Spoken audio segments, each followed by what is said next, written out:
Today on Real Pilates, we're going to talk about some basic motor skills of the body. So, that long word, neuromuscular developmental locomotive patterns, what the those are basic muscular patterns that we're born with. They're like the default setting that you're given in your software when you're born. And they're two basic kinds. I'm going to break it down real basic. The first one is tonic, and the second one is phasic. Tonic movements are more prehistoric, primitive movements of the body, and they involve things that are called flexion. So, flexion is when your muscle, where it starts and where it ends, those 2 points travel toward each other. So flexion is the fetal position, right? So that's a very tonic, basic, primitive movement. Phasic, which is another of the two movements, is when the muscle, where it begins and starts, travel away from each other, in which we call extension. So that's phasic. So samples of upper body movements that are tonic would be grasping, reaching. All of these movements are called tonic movements. Lower extremity, it would be things like walking, running, swimming. So these are what are the basic tonic and phasic movements of the body. So now, why is that important? We're going to get into that. But your body has these default patterns that are very, very basic patterns. It's like just the skeleton. And then as you start to develop, by the time you're 3, you should be able to use both of these movements together simultaneously so that you have a balanced movement pattern. It's a basic. From that basic pattern, you're supposed to have the building blocks and learn how to do all different kinds of complicated and intricate movements, depending on exactly what your lifestyle and profession is. A top athlete is going to have a more neuromuscularly intricate and developed physique than someone, let's say, that is a journalist or someone that spends a lot of their time driving as an Uber driver. Although that map stuff is super complicated, it's brain work, not as much physical work. Why is this important to you? It's important to you because if you have ranges of motion that are limited and you start to strengthen just the basic default pattern and you don't go outside the lines and color, then you're setting yourself up for injury. I'll explain more as we get into it this month on Real Pilates. I'll see you in class.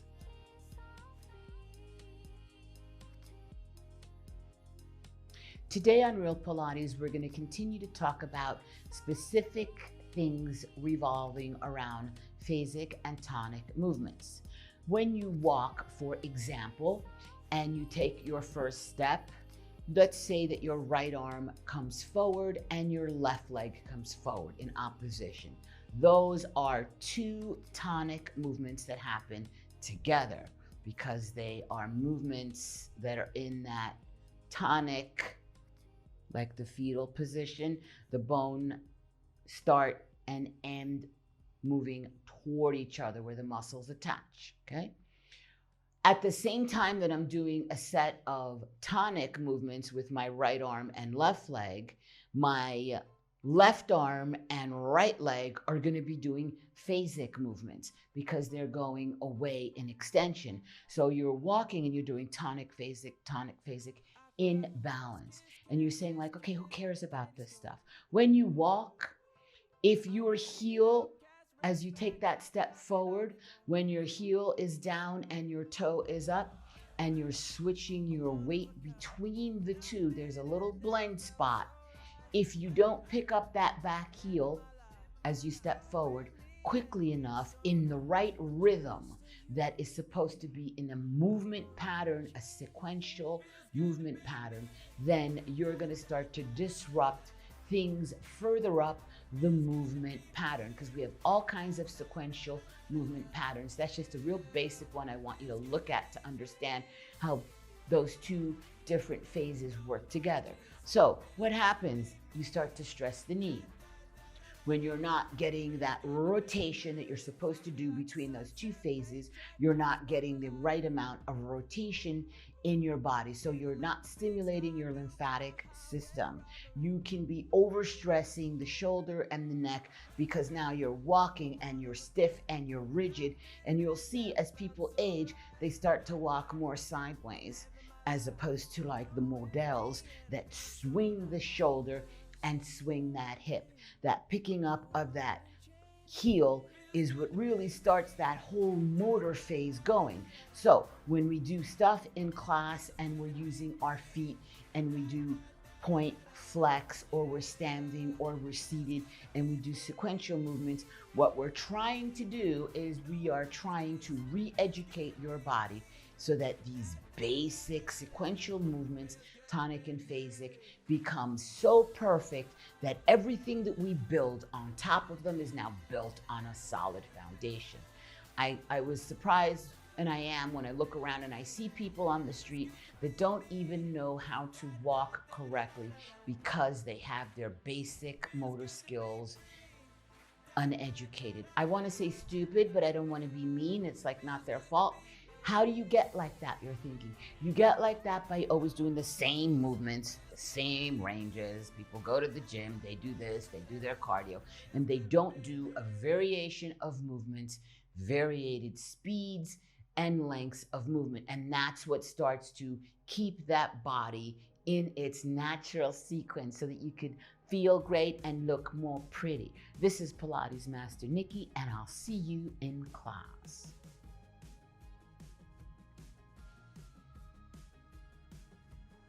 Today on Real Pilates, we're going to talk about your hips, Elvis, the pelvis. We're going to talk about those hip bones. So the hip bones are really three bones that are fused together, the ilium, the ischium, and the pubis bone that fuse together after you're born. By the time you're 5 and 6, those bones fuse together. So you have 3 on this side, 3 on that side. And when they fuse, they each make a socket, one over here and one over there. In that socket called the acetabulum, baby, your leg bone, that thigh bone, is inserted. Not everyone has that thigh bone inserted at the same depth. Some people's are a little bit more shallow, some people a little bit more deep, some people have their thigh bones set a little closer, some a little further. We're all little snowflakes. There's nothing wrong with any of it. So whatever setting you were given at birth, that will not change unless you have like a blunt force trauma or you wear incorrectly and then you need a hip replacement, but you won't, because that's not happening to us. But that thigh bone that is inserted deep inside of you has on the either side of the leg bones, in the back, there's your sacroiliac joint. So you have 3 bones here, 3 bones here that are fused. And in the front, there's a little pubic washer, the symphysis pubis, that connects it. In the back, you have that sacroiliac joint, which looks like a little heart, which is really the little fused tails that we used to have, those last fused vertebrae that are under the lumbar. And then the spine sits in that, on top of the sacroiliac joint. So your spine is sitting on top of that pelvis, and then the leg bones hang from there. So what holds that leg bone in are all these different ligaments that are holding it inside the socket. But when you stand, that thigh bone comes out a little bit, and the front of it is not deep inside like it was when you were seated. For you to have that bone deeply inserted, you need to come on all fours. And don't we do stuff on all fours? And there's a reason for that. And so that kind of stimulates all the ligaments in there and gets all the synovial fluid going. and keeps everything in the right ranges. You want to have all those ligaments strong and firm and tight, not too loose. This is why that passive stretching, when you get in a position that you push and you push, is so bad for so many reasons. You know, you hear me say that all the time. The ligaments that hold you in there are so many. There is the transverse acetabulum ligament, the iliofemoral ligament, there's the ischiofemoral ligament, the pubofemoral ligament. All of those ligaments need to be kept in the correct length. And when you're seated, the easiest position for you to be at when you're seated is that your knee is at the same height as the hip and the knee is slightly open. That there puts that hip joint at rest. So right now, can you see that I'm seated here and my knee is lower than my hip? That puts stress on the hip actual socket, and then that tends to distort the actual placement of the pelvis. So as I sit here, that you can't see, I have my foam roller and I bring my feet up. Can you see how I'm sitting in a better position? Because I'm a little short Lilliput. So we're going to talk about more things that you can do to keep this angle in a better stress level when you're just out and about and doing stuff, so that you don't stress your sockets without any need. If you can avoid it, why? Why stress it? When we're working in class, you'll notice that the change of position is always going to affect the change of muscle group and the sequence in which the muscle group is recruited. So there's A, B, C, D, and then maybe we need to do F, G, R, Q, so that we start to wake up the submissive little parts and kind of tone down the hyperactive dominant parts. And so this is really a little piece behind the scenes of what happens in every class. This is Pilates Master Nikki, and I'll see you in class.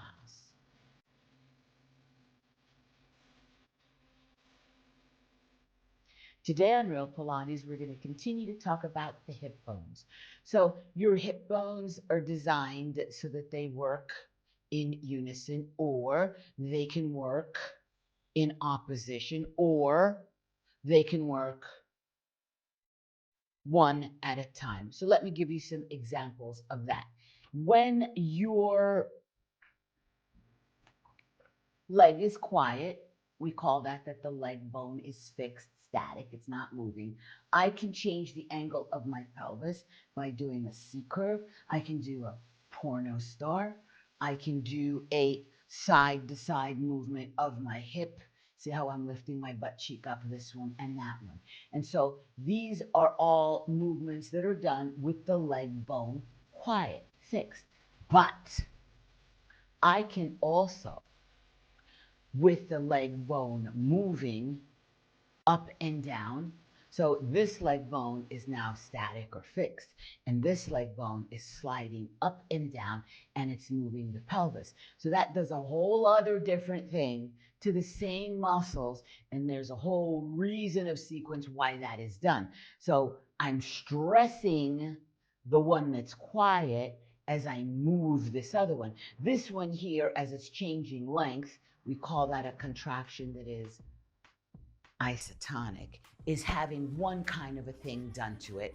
Let's say it's getting its pedicure. And this one over here is getting its hair colored, right?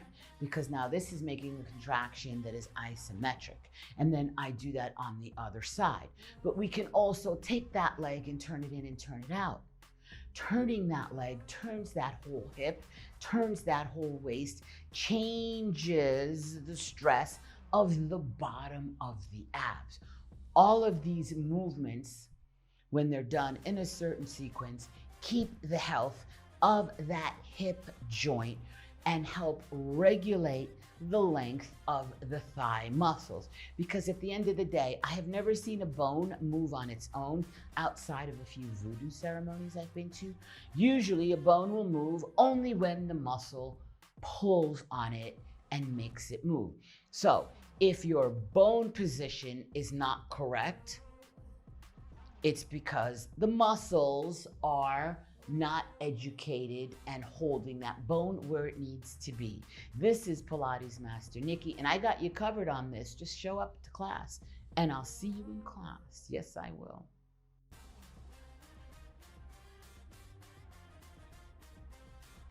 Today on Real Pilates, we're going to talk about the knee joint. All the fuss about the knees. The knees are essentially the meeting of two bones. There's a third bone called the fibula. So the major bone is this leg bone here called the femur, and then the shin bone, which is called the tibia. But these bones are designed so beautiful. So you would think that they're just two tubes, but they're not. Picture a column that goes down and it gets wider at the base, and then picture another column that's wider at the top. So where the bones meet is actually bigger for more better support than the actual diameter of the bone. Beautiful design. So the femur and the tibia roll, you know, like a rocking chair rolls, right? The end of this thigh bone is designed so that the knee rolls. But if it just rolled like that, it would eventually wear out. And you think that that's what knee injury is? No. The knee rolls and it glides, like it goes back off the edge of the bone and comes back up again.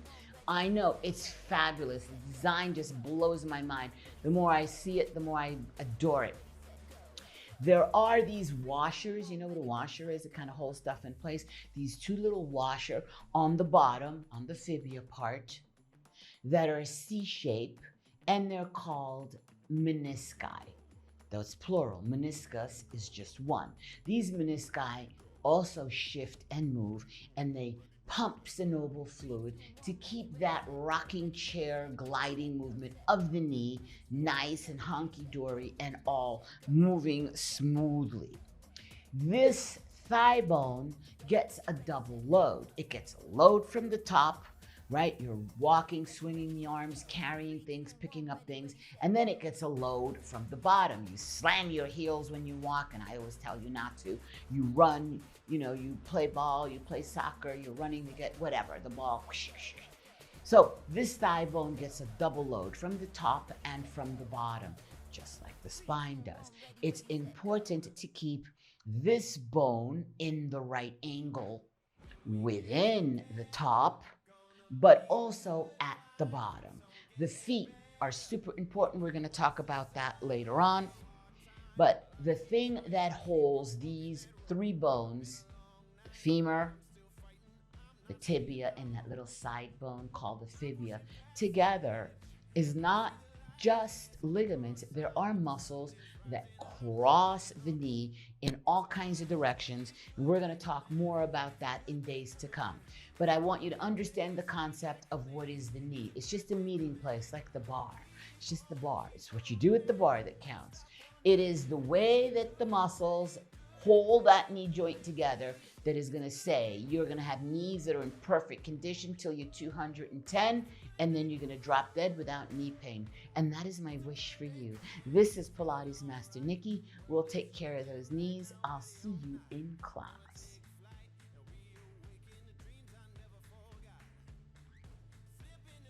Today on Real Pilates, we're going to continue to talk about the knees. So we know that the knee is a meeting of two major bones and a little side bone out there, the femur, the tibia, and then the fibula. The muscles that hold that knee joint so that it doesn't roll all over the place. In the front, you have your four quad muscles.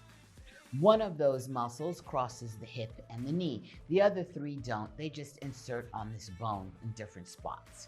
They blend together right here toward the top of the knee where it starts to turn into a tendon, and they cross the knee and insert in the front on the other side on the tibia.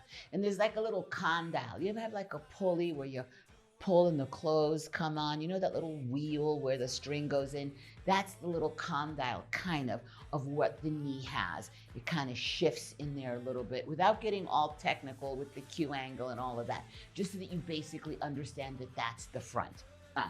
On the side, you have your iliotibial band that comes down and crosses. And now that inserts on the kind of outside part of the fibula. This IT band has its buddies up here called the gluteus maximus and the tensor fascia lata that regulate, yeah, and they put tension or not on that IT band that affects the knees. So can you see how your ass affects the knee? Oh, now welcome to my world, babe. Perfect. So we did the front and we did the side. So on the side, as far as ligaments, you have the cruciate ligament, the anterior and the posterior, because they come in diagonals. Catty corner, my favorite. So it goes from the top front to the bottom back, and from the bottom back to the top front in a cross. So that it totally protects that side of the knee with that lateral movement. And those things don't stretch. Those things are just like stoppers. It's supposed to stop. This is why passive stretching, how many times do I have to tell you to stop doing that? Then other muscles that are crossing is your sartorial muscle, which is the longest muscle of the body, which starts here on the top of the hip bone, and it crosses and it goes on the inside, on the other side of the knee. And that's a long muscle, but it's just for positioning, and it just kind of helps you position that knee. And of course, that longest inner thigh muscle, so this is on the inside now of the knee, the gracilis, which also crosses the knee and inserts on the other side. In the back now, this is where it gets interesting. You have a tendon called the popliteus, and it kind of contracts a little bit, and it's back here, and that's why overstretching that and locking those knees is like, just sit home and drink whiskey. Never lock the knees, ever. The popliteus is very delicate, and it doesn't like that. But you also have the hamstrings. The hamstrings start in different spots on the top. Let's not talk about that today. But you have your middle hamstring, which is your bicep femoris, and that one there kind of goes down and it crosses directly behind the knee on the back of the tibia. Okay, then you have the semitendinosus, which inserts on the inside, but it still goes to the tibia. Okay, it's a hamstring muscle. Then you have the semimembranosus, which is another hamstring muscle that is outside, goes to the fibula, not on the tibia. Whoa, whoa, whoa. Okay, then you have the calf muscle called the gastrocnemius, which that comes up, it blends over here with a thing called the soleus. We'll talk about that in another class. And then it has two little parts that it splits to, and it goes on either side of the back of the femur. So there's so much going on just in this little piece of real estate. It's a super highway. Can you understand now why your ass, your inner thigh, your pelvis, your pelvic floor all affect the knees? Wait, we didn't talk about the feet. That's coming up. This is Pilates Master Nikki, and I'll see you in class.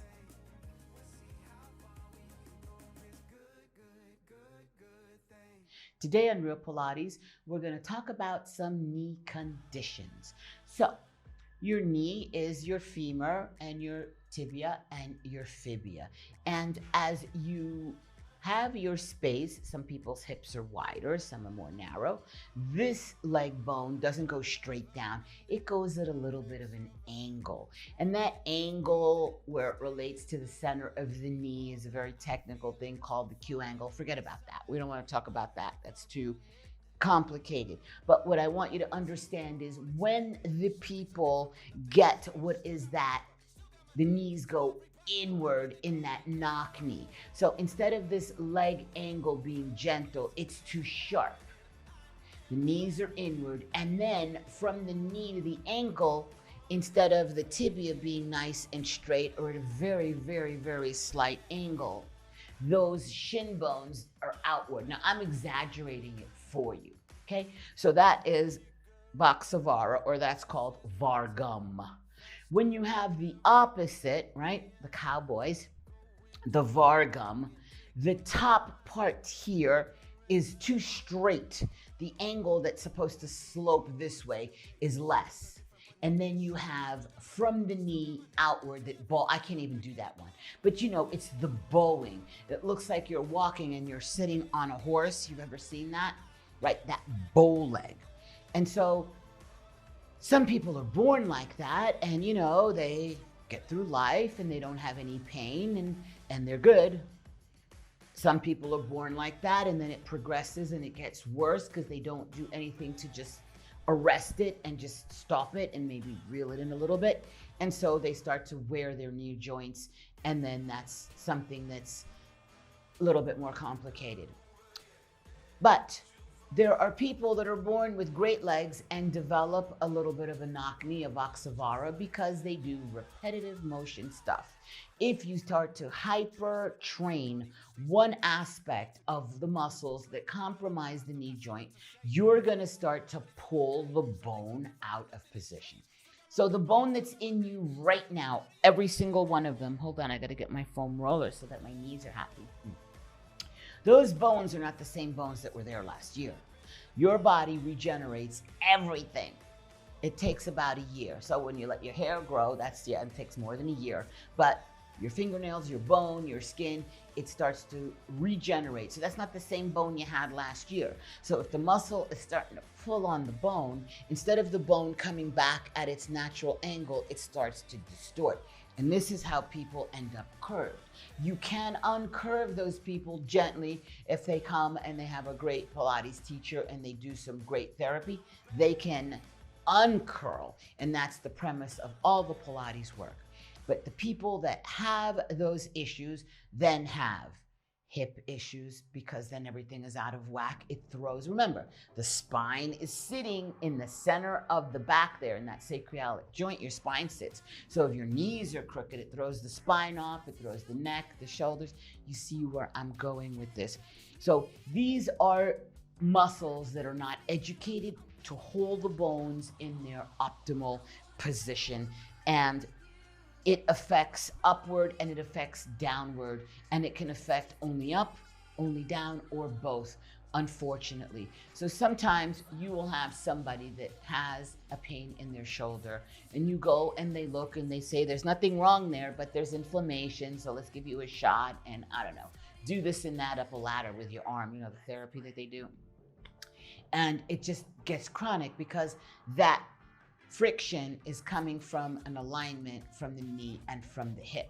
And while the body is beautiful and delicate and intricate, it's simple. Your body will heal itself. So if you do the basic Pilates movements, never working to sharp pain, you know, the bad pain, the knee pain, the back pain, the pinching shoulder, neck, we don't want that. But if you just gently start to get the layers of Pilates, your body will fix your body with the sequential movements designed by my hero, Joseph Pilates. This is Pilates Master Nikki, and I'll see you in class.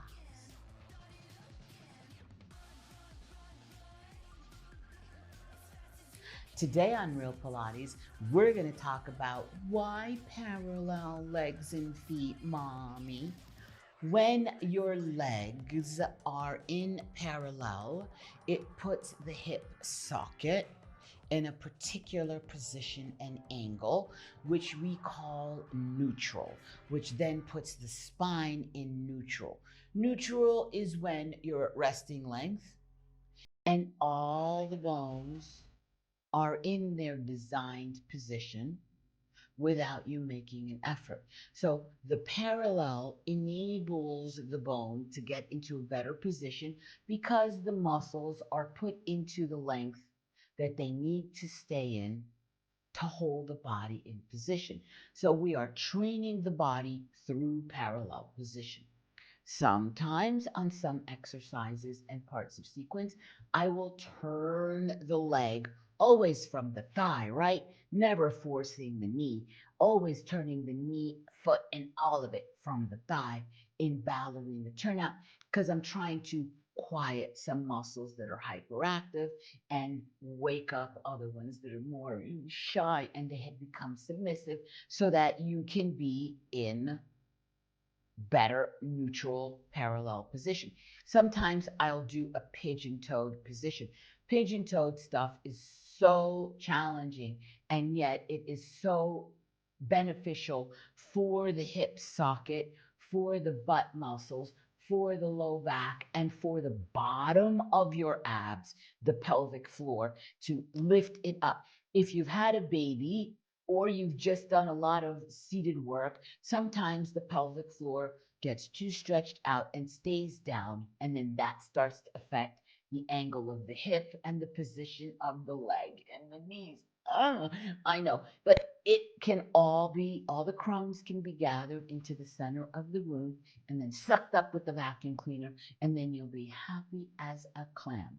So the default pattern when we're working in class, if I don't have time to say it, is always parallel, feet flexed. If I say move the leg and I don't say, it's always default. I will tell you when to not. It's always a little bend in the knee. If you're not sure if your knee is bent enough, bend it more. This is Pilates Master Nikki. I can't wait to see you in class.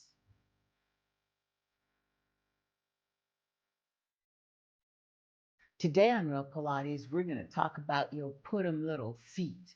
The feet.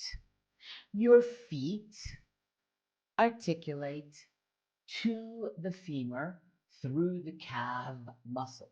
The calf technically is called the gastrocnemius. So that gastrocnemius muscle is back here and it crosses the knee and it goes two little heads, they're called, that insert on the back bottom of this leg bone called the femur. That gastrocnemius, the calf, interdigits with another thing that's lower down that's called the soleus. Together, the soleus blends into the Achilles. We all know the Achilles heel. We don't know what the hell it is, but we've heard of it. Into the Achilles, and then that goes round the foot. That's we'll talk about later. So, the soleus does not attach to this femur. The soleus attaches a little piece to the tibia and another part to the fibula. All right, are you getting what's going on here now? So it's like when you bend your knee, some of that knee bend at a certain angle is done by the calf muscle. But wait, remember I told you that you have the hamstrings that insert and cross on either side of the knee. So sometimes you're feeling the bottom end, the insertion of the hamstring, the part that ends it, the side that moves, the insertion. Or that same spot, you may say, oh, it's there. No, it's the top of the calf, the origin. So it's blended and it's very intricate. So the soleus helps you flex your foot, especially when you're walking. And as I said in a previous tip, when you walk, if you walk and you clod your feet like Frankenstein, dun, dun, dun, and you don't pick up your heel before you lift your leg up off the floor, you have to bend at the toe and pick up the heel. You will not have the right amount of knee bend to be able to shift the weight without stressing the knees. When you clod like that, this is why shoes that don't bend at the toe foot, I always wear flip-flops or clogs. I don't even own a pair of sneakers. You can wear sneakers, but make sure that the sneakers that you have bend at the toe. The sneakers now are built so thick that they don't bend. They're like, oh, and you're walking like clod monsters. No, get rid of that. You should not have such a thick padding. So the platform shoes that look awesome, if you don't have any room to bend that foot, only wear them with like a short mini skirt where you sit a lot, but you don't do a lot of walking. Put some good shoes in your purse, especially if you're a man. Those platforms will absolutely kill your knees. When you go up onto your tippy toes, there is another whole biodynamic that happens with the feet. So everyone loves to stretch their calves, right? And they'll do this thing that they do this and they go, oh yeah, and they're doing this leaning forward thing. So If you want to stretch the soleus, you have to bend the knee and then go as deep as you can. That's the soleus. But if you want to work on the calf, you have to have the knee straight in order to be able to get that line. And these are movements that we do all the time in class, on the machines, and in the mat work. So I'm like, bend your knees. Where are you feeling that? And you're feeling it. What is stopping you from bending the knees? And I'm making you send your brain there because I want you to be aware of that spot there. That awareness there is going to help retrain you to pick up the heel and bend at the toes, along with a bajillion other things we do in machine work, from jump board to tower work to the mat work that I start standing, so that we get those feet where they need to be. We're gonna talk more about the feet. This is Pilates Master Nikki, and I'll see you in class. Bring your feet. Yeah.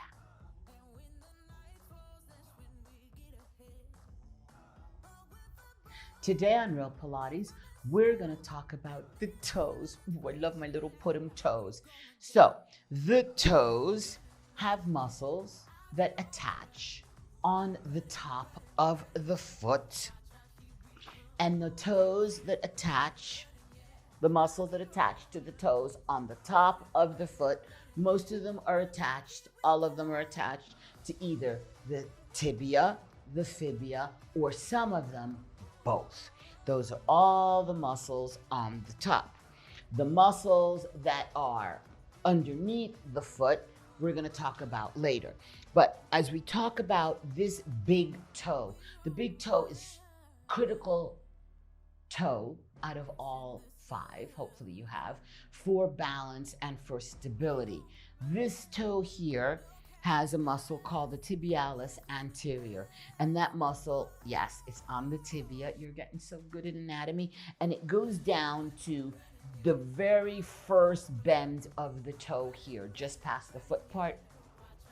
That there, that tibialis is super important to keep that strong. So, and yet it has to be flexible. So you need to be able to bend the toes, and pointing, flexing affects that part of the tibia.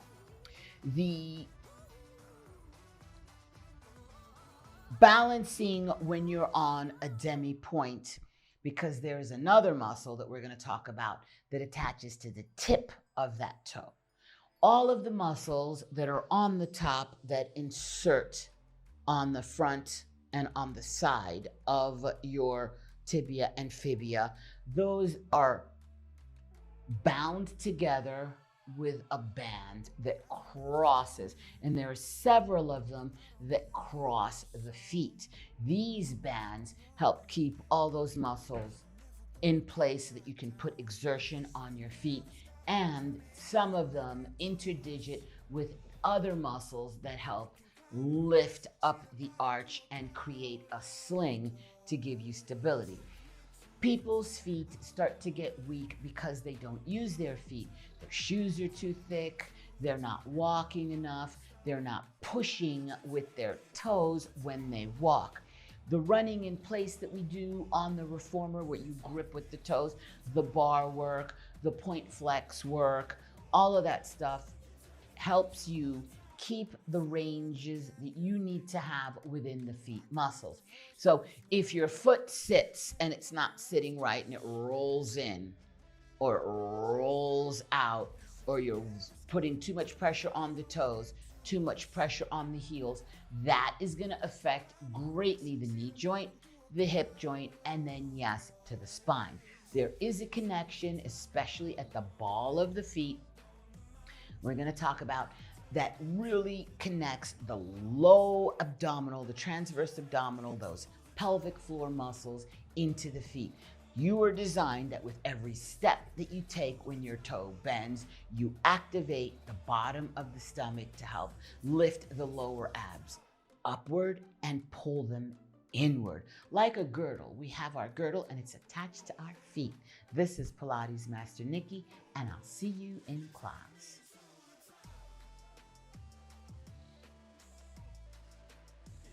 Today on Real Pilates, we're going to continue to talk about the feet and the toes, the muscles that attach to the toes that go on the bottom of the foot, help act as a sling to keep your arch lifted, to help support and assist the tendons that help stabilize the ankle. Thank you for your heart. That help stabilize the ankle and help with that foot placement. You don't want to be rolled out on your foot or rolled in on your foot. Your toes and these bottom muscles have a lot to do with it. Pointing your feet and flexing your feet makes great strengthening, but also just taking a sheet of paper and putting it on the floor and try to crumpling it up with your toes, trying to do things with your feet when you're not in class. Oh, getting kinky is super, super good for the feet. The muscle that you use when you walk is the extensor hallucinus longus, and that connects to the big toe, to the tip of the toe, the last phalange, and it goes underneath the foot, past the heel, and it attaches on upward. That is one of the muscles that helps as you take a step, push with the ball of your feet. So I like you to visualize that you're walking, and as you walk, you can do this as an exercise. Pretend that there's someone behind you and you want to push the sands that you're walking on back toward them. So you push with your foot, take a step, push, push. This is super good to do at the beach, but you can also do it in your shoes that are bendy, right? Your shoes are not too stiff when you go out for a walk. Walk your feet and do that pushing sand behind you for 20 steps and then recover and do it again. You're going to keep that longus of your foot nice and strong. It's one of the major muscles that helps also support the bottom of the arch so that you can have good foot placement and knee and hip alignment. This is Pilates Master Nikki, and I'll see you in class.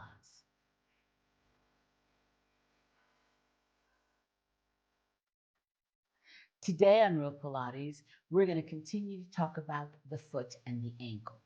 So the outer part of your calf, there are two muscles, and some people have three muscles. So they're genetically, yeah. Some of us haven't used it genetically, and so we no longer have it. So you have your peroneus muscle, you have the longus, you have the tertius, which is the one that most people don't have.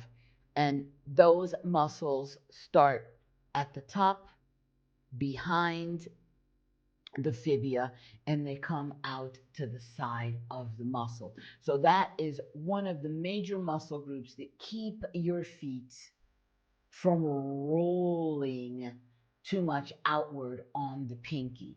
If you roll outward on the pinky, again, these are things that lead to that Vaksavara or that cowboy position of the knees that push that knee joint out of alignment.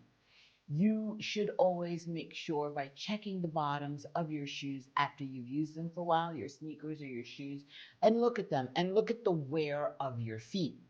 They have all kinds of implants that you can get. The Dr. Scholl's used to have the machine that you stand on to measure your foot and put in gel implants so that your foot is cushioned and supported so it doesn't roll all over the place. A lot of the soles that come inside of the shoes are just not adequate, especially the high heel shoes.